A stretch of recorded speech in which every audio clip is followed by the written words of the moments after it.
The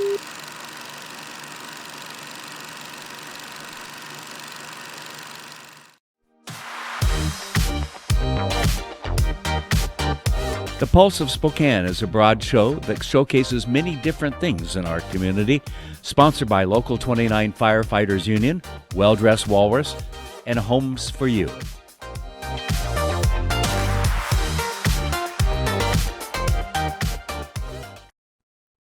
Well, welcome in to the Pulse of Spokane, where our hair is long. However, our spirits are high because we're back in the studio. It's kind of like getting back on a bike, a bit of an adjustment, but we're very excited to be here. And the honorary crown of the first guest back in person in studio goes to Debra Raub, and she's here on behalf of communities in schools of Spokane County. Debra, thank you for being here. I hope you feel this great honor in being the first one back. Well, that's exciting to hear. Yeah. I had no idea I had that honor. It That's should great. be. Thanks for having me. Absolutely. Just a touch real quickly on a personal home front. How are you and your loved ones doing? Are you guys staying relatively sane, healthy? Are things all well? Yeah, we are. We don't have children at home, so I think that takes a lot of stress off. We're both working, so we're not stuck in the home really, and yeah, it hasn't changed a whole lot for us. Well, that's good. Yeah, that's good. The more that you hear that it hasn't really changed too much for people, it's reassuring because, knowing that inevitably there are so many across the entire world that have been drastically affected by it. Right. So let's just jump into it. I was wondering if you could just kind of tell me a little bit about communities in schools of Spokane County, who you guys are, what you do, what it all entails. Sure. So we are an organization that works with at-risk youth that are at risk of academic failure. We were started in Spokane as an affiliate of a national organization in 2008 to address the high dropout rate that we had in the county at the time, which was in 60-something percent. Oh, wow. It was really high. And now it's around 80%. I don't have the exact numbers, but it's mid-80s. So we were invited to come to Spokane to help alleviate that problem. Basically, we work with kids that are at risk of academic failure by helping them set goals, whether that's getting to school because you can't graduate if you don't come to school, behavioral goals so that they don't constantly get kicked out, they're not in detention or suspension or expulsion. So we work to keep them in school, get them to school, keep them in school, and then get their grades up. And so we do that by providing resources to those kids to eliminate those barriers that are basically barring them from succeeding in school. We provide lots of resources. Basic needs is something we provide to all students in schools, especially our high poverty schools that are in the northeast central area. Some of the poverty rates are upwards of 80% in a whole school. So we'll provide basic needs to anybody, but also to our caseload students, which are the most at risk. We provide a lot of intensive interventions, and that could be behavioral supports, counseling, that sort of stuff, to tutoring, to help with their grades. If a family is facing homelessness, which is not uncommon, then we work with other community resources to provide housing. So basically, we're trying to do everything that we can to get that student to have equitable access to education. So we're removing all those things that are causing them to fail in school. Just curiosity thing, you said that you were asked by Spokane to come and help out. Is there a certain criteria or number when you're looking at the percentages, like you mentioned, it was 60%, that dictate where you guys go and where you guys allocate your resources to? No, it's a national organization, and there's a community schools in affluent areas and parts of the country. I see. Okay. It's just in Washington, we mainly work in schools that are high poverty. Okay.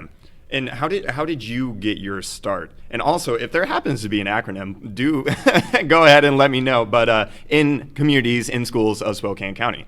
The acronym CISSC, so it's not a whole lot easier. CISSC, yeah. It's not a whole lot easier to say. So I started in 2017. I was not working at the time. I was working for the state of Washington, and I got burnt out. And so I decided to take some time off because I could. And I decided I'm going to volunteer at different organizations to kind of see what I want to do, right? I was having, I guess, a midlife crisis. I don't know. As you're entitled to. Right. Yeah. So I decided I don't want to sell my soul to the state anymore. I want to do something more fulfilling. That's just my personality. And I started volunteering for communities and schools of Spokane County and Meals on Wheels. And what I was doing with communities and schools was helping with a fundraiser that was coming up in the spring. And I'd never done any of this stuff before. But I enjoyed working with the people in the organization. I enjoyed helping put this fundraiser on. It was a better fundraiser than they had previously, so it was fun to have some success in that. Yeah. And then my predecessor started having health issues and had to leave, and I began helping her on the next fundraiser as well, so she asked me if I could take her position, and they agreed to allow me on after an interview and all that, of course. But so it's kind of a different way, but I guess it worked. Seemingly, yeah. The rest right? is history. That's kind of what I wanted to do. Was let's volunteer and see where I'd like to go. So so here I am. Absolutely, it's pretty easy.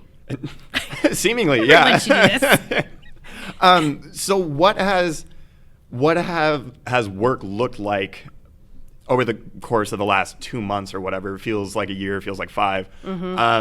With school not being in session and with the kids being home for a massively elongated summer, basically.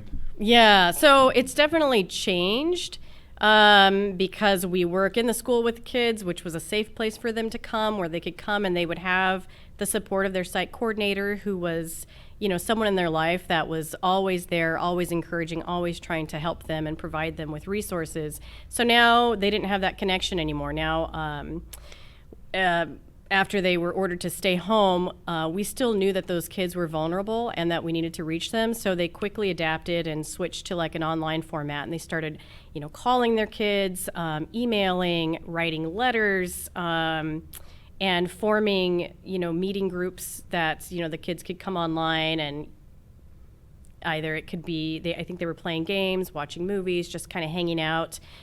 We've even gotten some of the school counselors to participate in that, so that if a kid did have a need, there was someone that they could speak with, one-on-one instead of in that group setting, so that we could still provide those mental health services. It's changed in that, now instead of, getting kids to come to school and to decrease their behavior and increase their grades, now we're just trying to make sure that they have basic needs met. So we're providing lots of food distributions.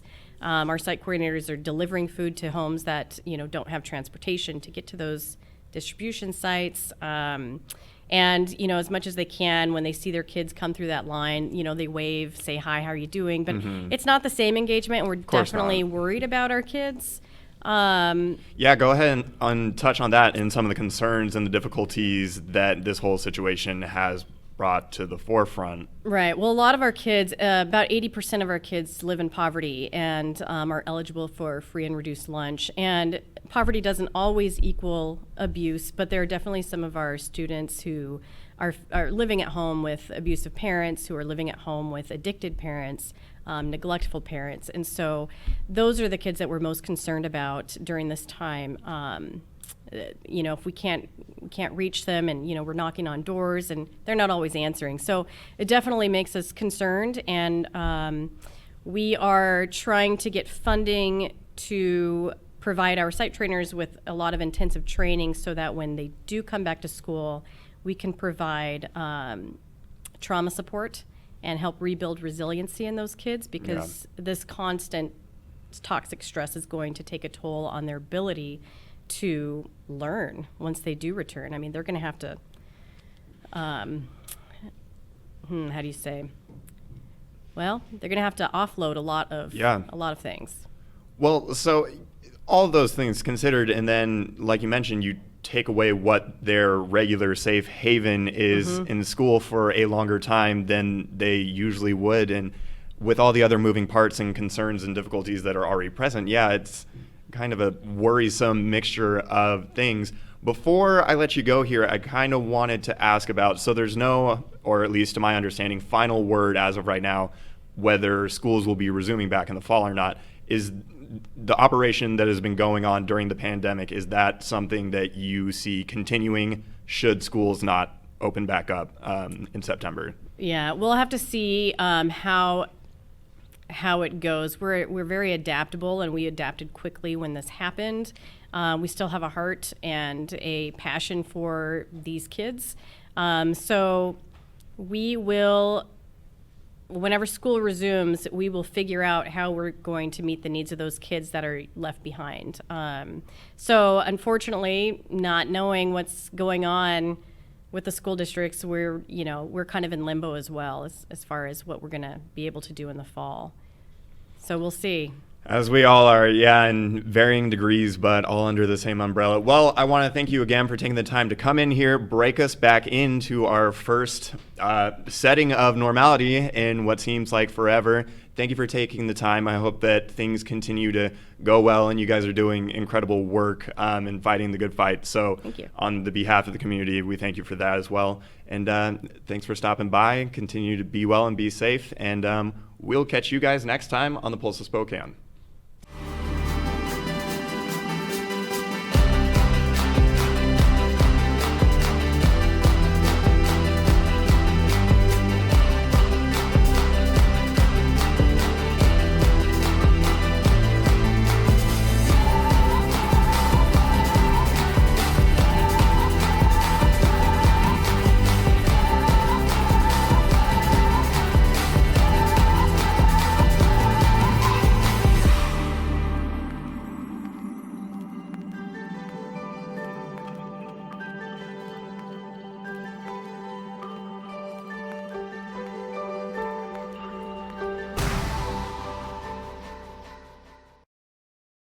When we opened the doors the first day, we started with a counter full of maybe a dozen selections of a dozen cupcakes. We sold out, and it just went crazy from there. I'm Sally. I run Sweet Frosting's Blissful Bake Shop downtown Spokane. It's almost 40 years of baking for me. We now do between 1,000 and 2,000 cupcakes a day. The variety of cupcakes is kind of like the variety of services that STCU provides for us. Since we opened this site in 2014, they've been our banker. We are producing for 4 stores right here, so we have 35 to 40 employees at any one time. There's an STCU close to virtually every one of my stores, and every time I get a new employee, that's the first place we send them. STCU is such a good fit. It's just so convenient for me to have them as neighbors. They are always so pleasant and always so helpful, and we have a lot of little needs. They've always been behind me 100%, so it's a good thing to have that partnership. Here at River Ridge Hardware, we carry a great selection of Krylon brand spray paints, Color Master, general purpose, the Rust Protector for taking care of metal, Fusion for taking care of plastics, and the Super Max that can take care of it all.